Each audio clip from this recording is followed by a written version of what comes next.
Okay, welcome back everybody to a painting. This is part 3 of our painting that we are working on. We are using the yellow orange, the red violet, and the blue violets. We are tinting and adding color, value, and shading. We're tinting using white mixed with our 3 colors that we choose. We are also using the dark brown for shading. So when I am wanting to do my red violet darker, I'll add some brown in. And when I want my red violet to be lighter, I'm adding white to it.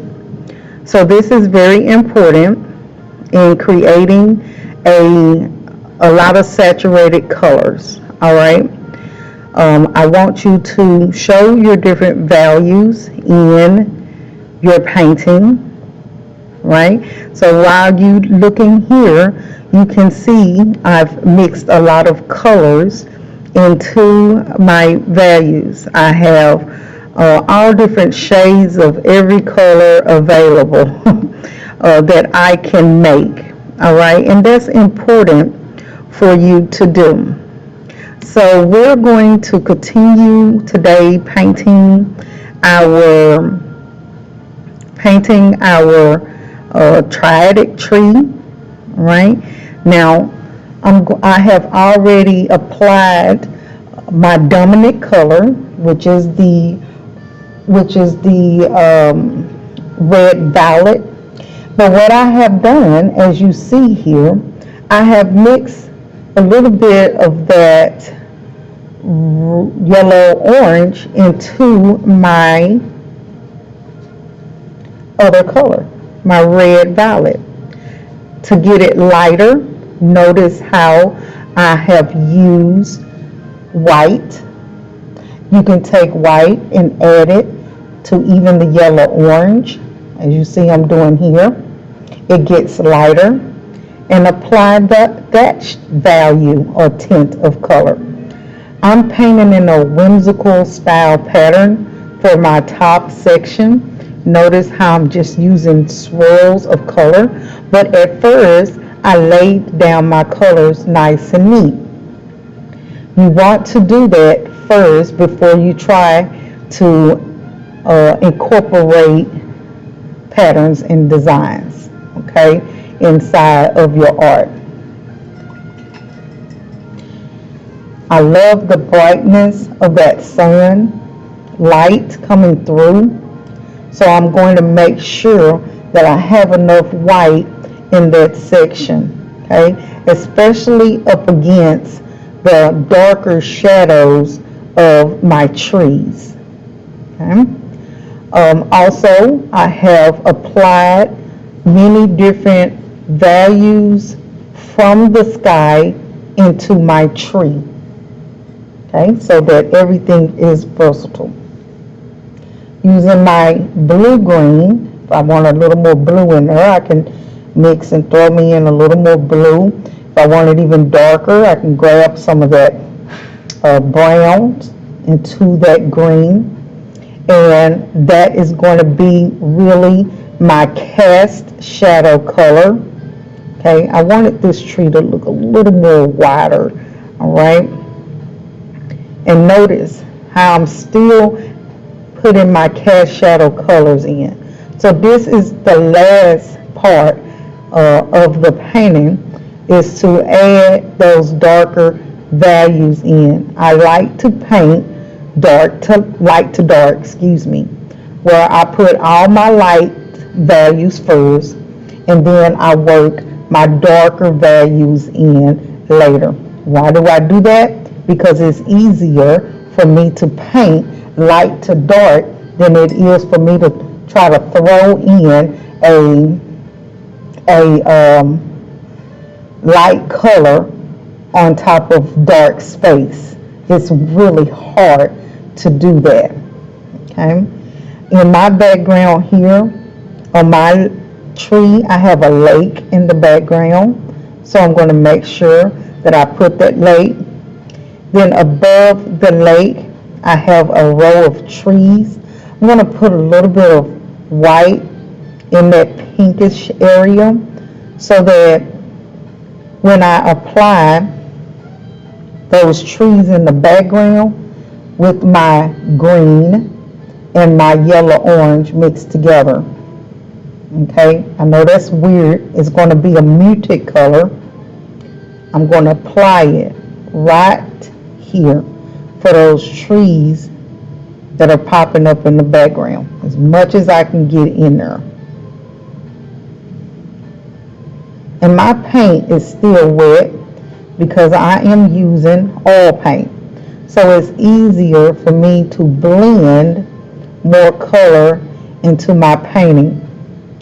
Now those trees are really just impressions of trees, not much detail on leaves and things like that, but just an image of it.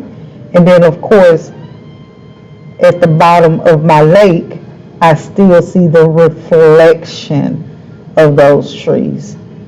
And I'm describing my trees the best way I can, up and down, showing some taller in that background than others. The color is really fading and going from light to dark. That's what we want it to do. Everything that recedes backwards and far away, it gets lighter. The things that are up close are darker. I've been saying that for a while, right? Okay, and let's say I want to get a little darker right here, show the shadows of those trees in the back. Then I use my brown. Okay, brown mixed with that green. So your job is to really pay attention to your color family that you're using. Can you use red? No. Can you use blue by itself? No. Can you use yellow by itself? No. Why?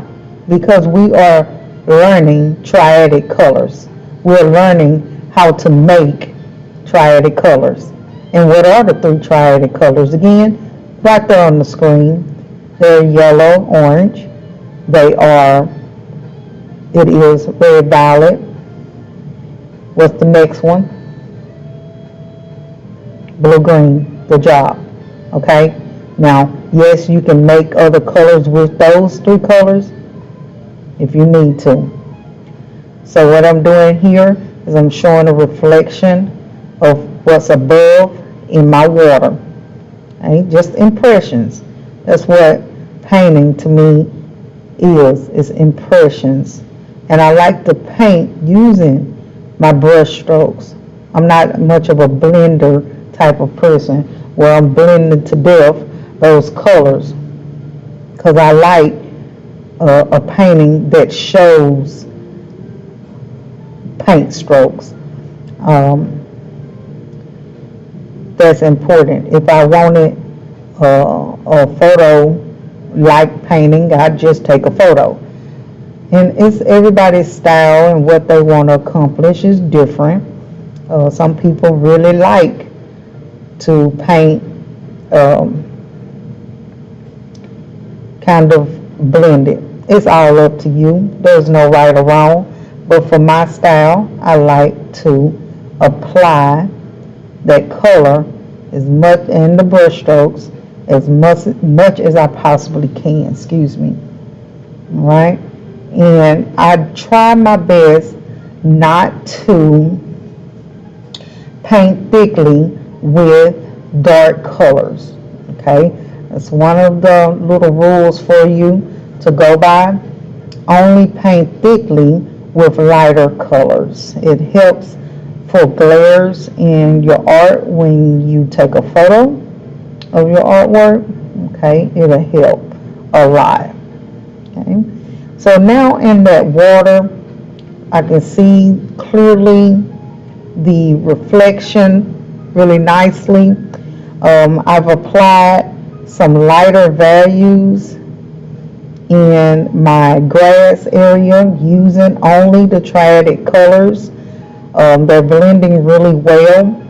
In my tree, I have applied my tree color, and I'm applying now the highlights from the sky that hits on the tree.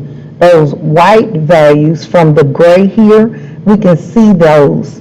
Okay, they really are bright lights on your photo reference.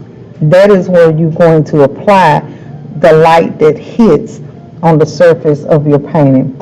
Then go back in and apply those browns where they need to go. Yes, you can mix your white and brown together, but what we want to do is we really want to practice mixing those triadic colors into our painting. So you kind of see that I did that there. Notice that I haven't done a lot of branches yet. I like to do that last. And what I do is I load my brush up with the liquid. Okay, dab it on the paper towel. I start with the color, and you have to use a really thin brush. Okay, and this one is not so thin, but I'll get, you know what, I have a fan brush. It's fun. Okay, and I'll load it up with liquid. This is a fan brush. You see how it fans out. Okay, and I'll load my brush up with whatever color that I'm doing. I want to go with a light brown with a little bit of the sky color in there. Why? Because the tree branches get lighter as they go further away, and I will sporadically start putting in some of those tree branches that are in my painting. Okay, and if that works out using a fan brush, I usually keep it. If it don't, I don't bother with it anymore. I switch over and find me something else. But right now what I'm doing is adding even more texture inside of my tree with a different type of brush stroke. So that's really good. And I want it to really, really work where I don't want my trees to look so straight. In real life, those trees aren't as straight as that. All right, that's a little better. Yay. All right, now that's what I'm talking about right there. Now I can come in and get a little fancy and start adding the small branches. Now, if you want leaves on, I want to show you a pretty easy way to add leaves in your area. Okay, me, I really don't do a lot of leaves on my paintings, but what you'll do is you'll take the color that you're using. I'm going to mix some of my yellow orange with my blue green. You can lighten it up by adding a little white in there. And we dab. Here's a branch. I want some leaves coming off that branch. I dab, dab, dab, dab, dab. See how I'm doing it? I'm dabbing those. It's almost like a parenthesis dot, if that makes any sense. A parenthesis dot. The further away my leaves are on that branch, the lighter they're going to be. The closer they are down here, the darker. See, look at the photo reference. See how dark those leaves are compared to up there? They're lighter. So that's what I need to show. You as the artist, you are showing the viewer what they should see. Okay, not the opposite way around. Okay, so that's what I'm going to do here. I need to add. I wanted to put a branch there. So what I'm going to do here is do some more leaves on that branch. Dots in parentheses, dots in parentheses. And it's going to really fade into the background of the tree, of the sky, depending on the type of paint you're using. If you're using oil paints like me, you're going to notice that the green of the leaves really fade into that sky. And so I have to apply more paint if I really want it to be as bold. Okay? And we know that some leaves look like they're on top of a tree. You can do that as well. But for this painting, because I want to represent it as fall time, you're going to notice that I'm not going to put a lot of leaves on, okay, because I want it to look like a fall time painting with less leaves on it. Now, it depends on your painting and what you want to. I'm going to put some leaves coming off of here. Sorry about that. I just decided that at the last minute with a little branch. Okay, depending on your painting, you will choose what season. Okay, and when I say season, how many leaves you would have on your tree. Oh, okay, and if I want darker leaf area, notice how I use a little brown with my blue-green, and that just gave the appearance that there's a shadow in those trees. Use the handle of my brush here because I want to scrape in how the branch will be, and then I'm going to come in and add brown on that, but I needed to get rid of some of that paint there to actually put that brown in. Now you might not have to do that if you're not using oil paint like me, okay? And so basically I have probably another 5 to 10 minutes in this painting to actually have it as what I would call a complete painting. Of course, I'm using a smaller demonstration paper that you will be using for your painting. You probably have in class, you have a longer paper.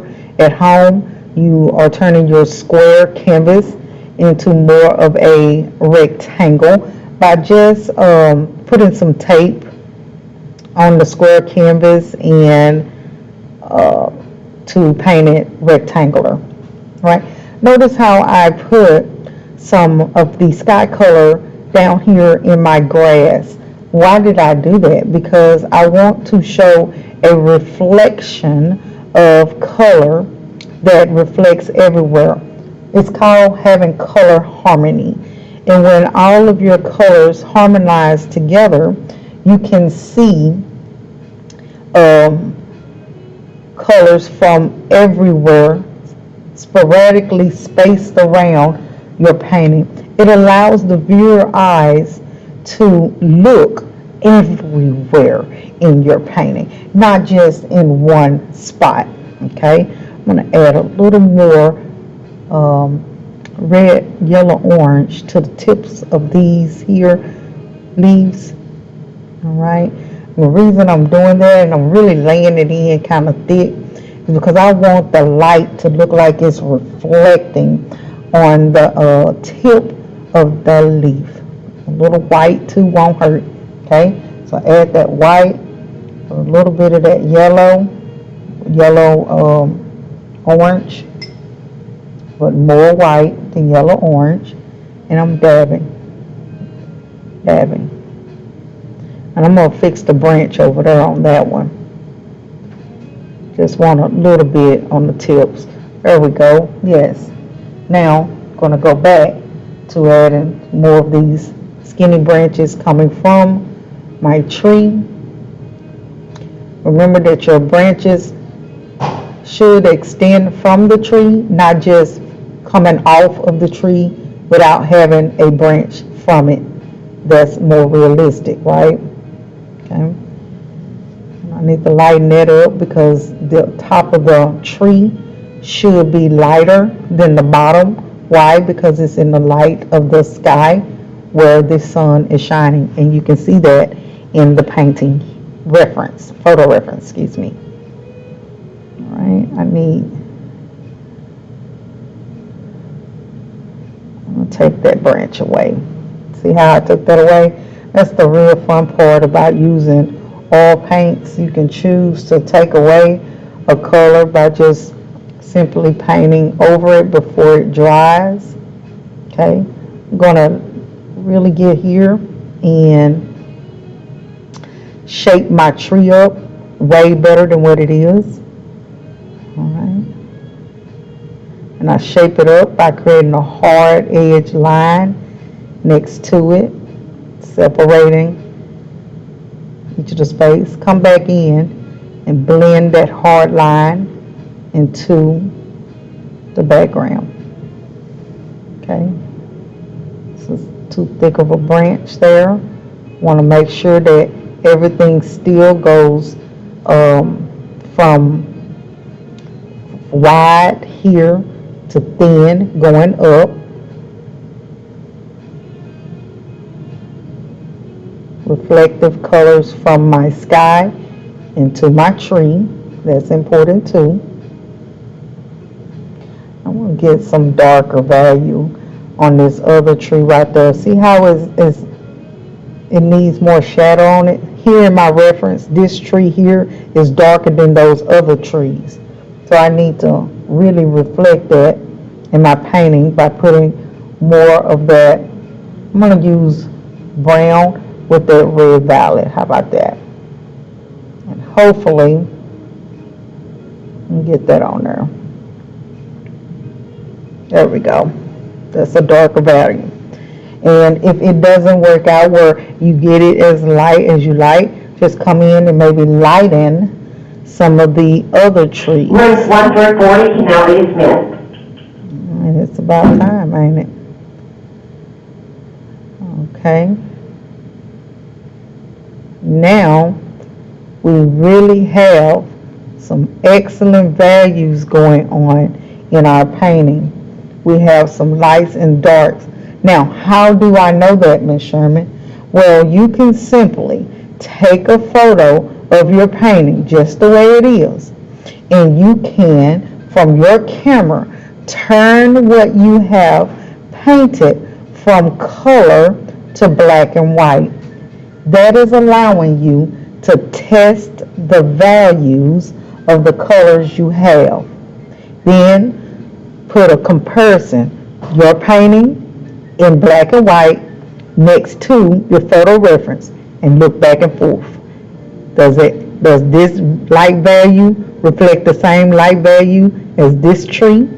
Go back again, check again. Rooms 41 through 102 may now be dismissed. Okay, so that is my trick to how I really make sure that I have enough dark and light values. I always wait and come in and put the details of texture. You can take your time and put those texture details in as you're painting. But for me, I just like to come in last with texture details, like the bark of the tree and those lines that's in the bark of the tree, and more like rectangle, square, rectangle, square, rectangle, square. Rooms 110 through 230 are now dismissed. And in my tree, as you notice here on the reference, you can see more of the bark lines of the tree than you can at the bottom than you can as it goes up. So I do that same thing in my painting. I make sure that I show some of these bark detail lines here, but I don't do that as I go up into the tree. Just some places. And don't do too light. Everyone else is dismissed. Everybody's dismissed now. This other tree back there, I barely see any of those lighter values. Just a little bit maybe on the edge. on the side here where that light comes in. So that's what I'm going to put. Yeah. And don't feel pressure that you have to create your painting the same way as your reference. If you don't want to, you can change it up a little bit. But one of the rules that we did have for this painting is that you must, okay, I'm going to repeat that little again, you must have an odd number of trees painted. So as you see, I do have a odd number of trees. I have, how many? 3.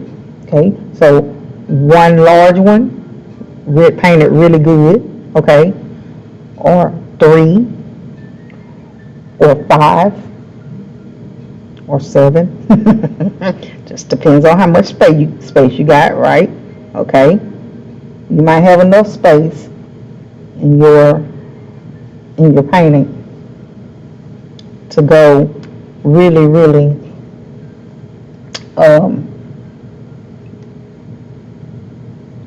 really, what am I saying? I forgot. Oh well, anyway. Enough space to go with a lot of trees. That's what I was saying. So, yeah, I'm really liking what I have so far. I feel like that I can end here with what I have so far that leads you to completing your painting, all right? And that's the whole point of this demonstration. So complete your painting and submit it into Google Classroom under Triadic Tree assignment, okay? If you're still having problems with Google Classroom, email me the assignment with the subject title Triadic Tree, okay? And we're going to have this finished by Sunday midnight, or 11:59 actually. All right, Sunday 11:59 p.m. Don't be late, don't be tardy. Get it in, get it finished. Don't wait till the last minute.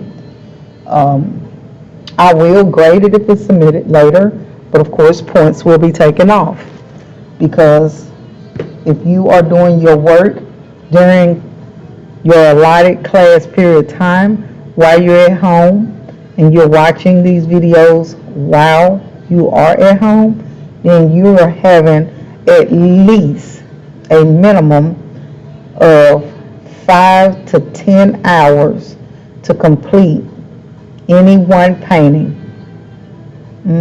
That's a lot of hours. A lot. Alright guys, I'll finish up this and I'll submit my finished photo to you. That doesn't mean that you need my finished photo to complete yours, but I just like to share what I come up with. Right? Happy painting and see you later. Bye-bye.